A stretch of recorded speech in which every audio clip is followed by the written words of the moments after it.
So there's been a lot of back and forth regarding the release of the iPhone SE. Some say it's happening and some say it's been cancelled, and we have a report to add to this mess, so let's delve into it. As a quick summary, this is what we've heard so far. John Prosser told us the SE4 would be based on the XR and would release in early 2024, but then Quo told us this would be based on the iPhone 14 and would include Apple's first in-house modem, which was exciting news. But unfortunately, Quo then later backtracked on this and then said the device is no longer in the works. And now this Barclays analyst seems to corroborate with this.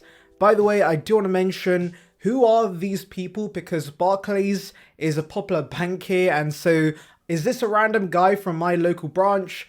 I have no idea, but anyways, they tell us the SE4, which we were expecting to release in 2024, is now allegedly no longer planned.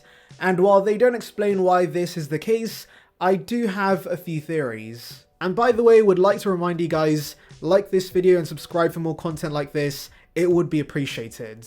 The first theory is that maybe Apple's in-house modem's not ready yet. So for those curious, Apple's currently using Qualcomm's 5G modems for their devices pretty much like everyone on the market, but they've been looking to make their own modems so that of course they have more control over this crucial part of their iPhone supply chain. And I believe in 2019 Apple had bought Intel's modem business as a part of their plans to make their own modems, but the thing is, modems are very difficult to make, guys. For one, Intel was not that great in the first place at making modems, because the Intel modems in the iPhone XS and the 11 were pretty bad, with many complaining about connectivity issues, but also there has been reports Apple's been facing overheating issues with internal versions of their modems, and so yes, if it's not ready for release yet, there may be no reason to release this SE, because as far as I understand, Apple wanted to release this new SE solely to test the waters with their new in-house modem, because if there were early issues, it would not be a massive problem because this is the base iPhone and the flagship models are way more popular in the first place, and once a modem has been perfected, the flagship iPhones can get this. So with this SE not releasing, it does unfortunately mean the in-house modems are still likely not ready yet.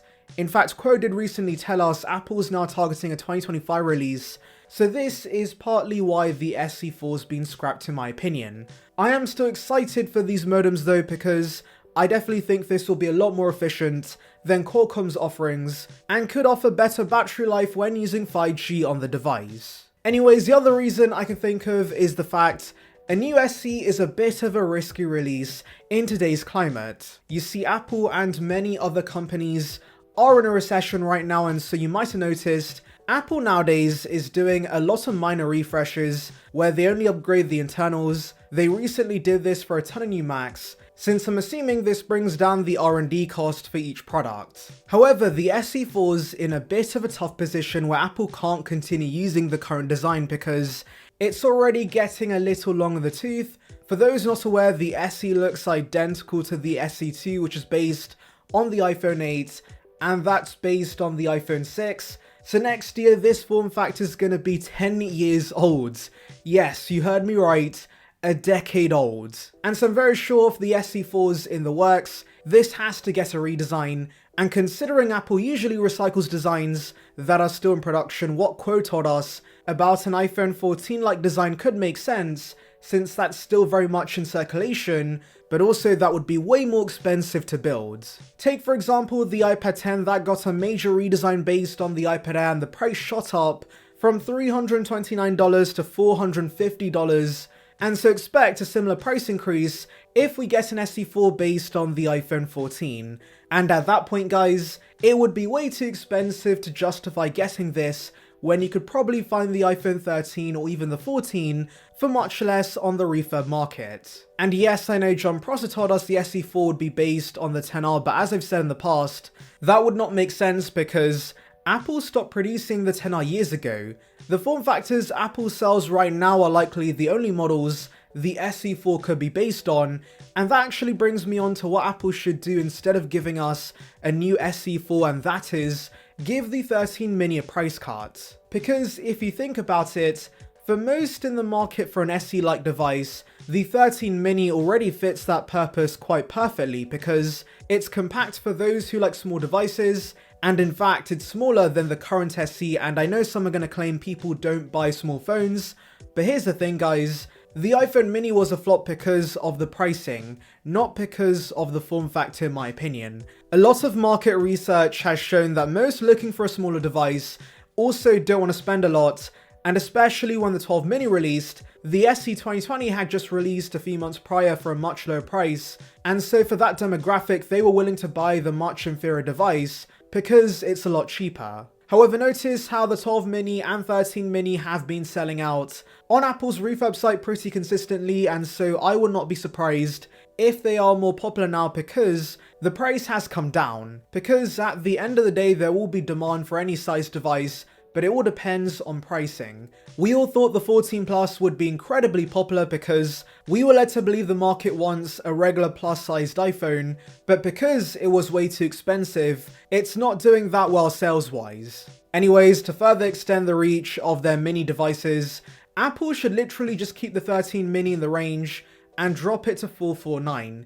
It's currently $599, and Apple has given us $150 price cuts within a year in the past. For example, the XR was $749 and dropped to $599 when the iPhone 11 released, and so they should do the same with the 13 mini, and this should replace the SE completely. And I know the 13 mini is 2 years old at this point, but if you compare it to the current SE that uses a design from 2014, this in comparison has OLEDs, slimmer bezels, dual cameras, the same solid A15 and also better endurance, so this would be a nice upgrade for those looking to buy an iPhone at that price point. It would also not cannibalize sales of other iPhone models because it's a small device. If you do need something larger, you're going to have to buy more expensive iPhone models, which is exactly what Apple wants.